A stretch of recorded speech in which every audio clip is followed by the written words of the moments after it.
Welcome back to Already Overbooked. My name's Josh, and today we're diving into The Veil by Eamonn Bradley. All right, so let's jump off with the summary. The Veil kicks off with Charlie McCall, your average 17-year-old who's still reeling from the disappearance of his younger brother, Mikey, a trauma that hangs over the entire family like a fog. On a snowy day while at school, a freak accident occurs. A massive window is shattered and explodes into the classroom, injuring Charlie and his friends. They survive barely, but something changes in them. Charlie wakes up in the hospital and notices something strange.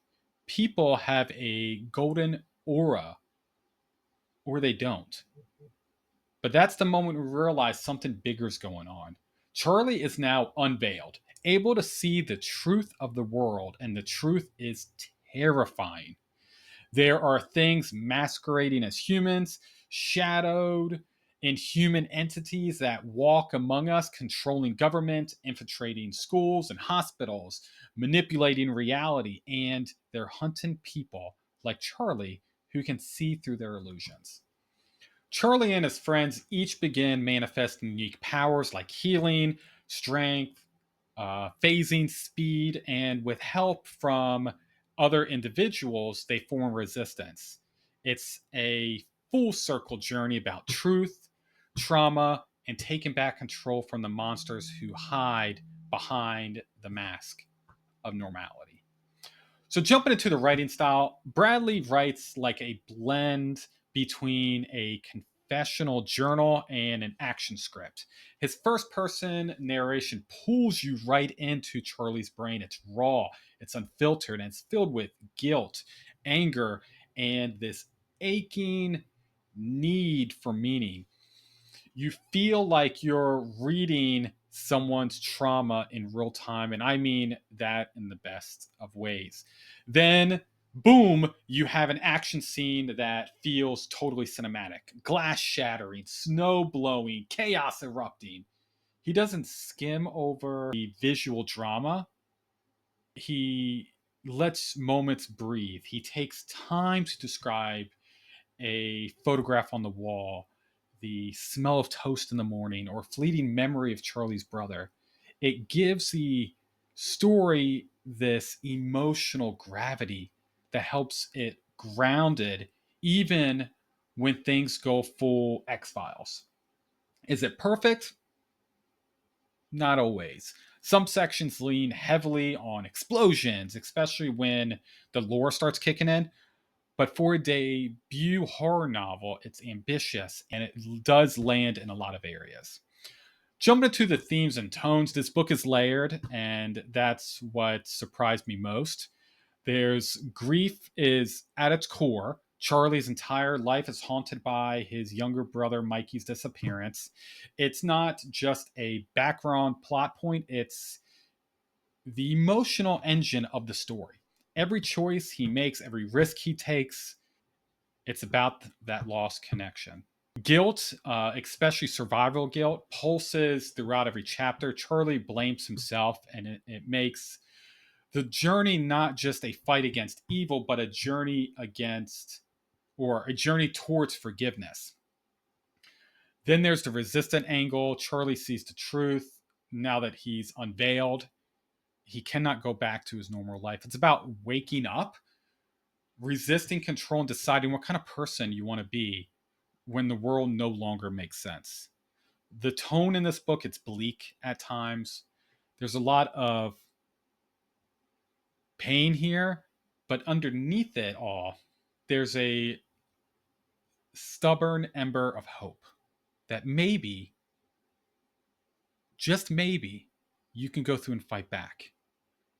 That friends are worth dying for, and the truth actually matters. So jumping into the pros and cons, of course, we're going to start with the pros. Character depth, Charlie feels like a real person, and his emotional arc is compelling. The concept, the whole idea of people being unveiled and seeing the world as it is creepy. It is awesome, and I truly enjoyed it. It definitely goes big. What starts as a local mystery becomes an interdimensional story that's gutsy, and I truly respect that. Some of the cons for this, some characters go through a bunch of exposition. So there's a lot of lore dumping and within the dialogue, which can kind of slow down the pacing, to be honest. The genre shift halfway through the book was could potentially be something that people don't really like. Let's just jump into my final thoughts. The premise of The Veil absolutely hooked me. The idea that the world we see is a carefully maintained illusion and that only a few people can see beyond it, it felt fresh, eerie, layered with meaning. It taps into the primal fear that maybe things aren't what they seem, but it also turns that fear into a powerful call for awakening and resistance. There's a lot of symbolism woven throughout the story, and it was a major highlight for me. The golden glow representing untouched humanity, the shattered window symbolizing lost innocence, all of it helped deepen that emotional weight of that story. It felt like there was always something more beneath the surface, something thoughtful, tying the action to something bigger ideas about grief, truth, and rebellion. Where the story stumbled a bit for me was the introduction of the superpowers. While I understand that powers like speed, phasing, and healing were meant to level the playing field against the shadows, it sometimes undercut the gritty, almost real world horror feeling that made the early chapters so compelling. The superpower aspect pushed the story to me a little closer to a traditional young adult fantasy territory. And I personally would have preferred the tension stay grounded in paranoia, survival, and cleverness rather than the special abilities and powers. Now, it didn't ruin the story by any means, but it made the stakes feel um, slightly less raw and immediate than it could have been. I ended up giving this a 6 out of 10. I did really enjoy it. The Veil shines brightest when it leans into the eerie atmosphere, its emotional resonance, and the sharp symbolism imagery knocked it out of the park.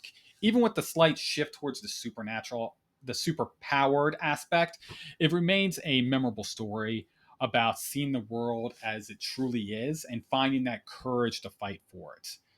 But it's also about hope, about friends who fight for each other, and about the belief that even in the world filled with monsters, you can be the one who fights back. Again, it's ambitious, emotional, and honestly, absolutely worth your time. So let me know down in the comments your thoughts on this book. If you went through and read it, I would love to hear your opinion. If you have not read it, is this something that would interest you? Let me know down in the comments. I would really love to go through and hear from you. Of course, thank you so much for watching. Don't forget to like, subscribe. You know what to do. So I see you in the next one.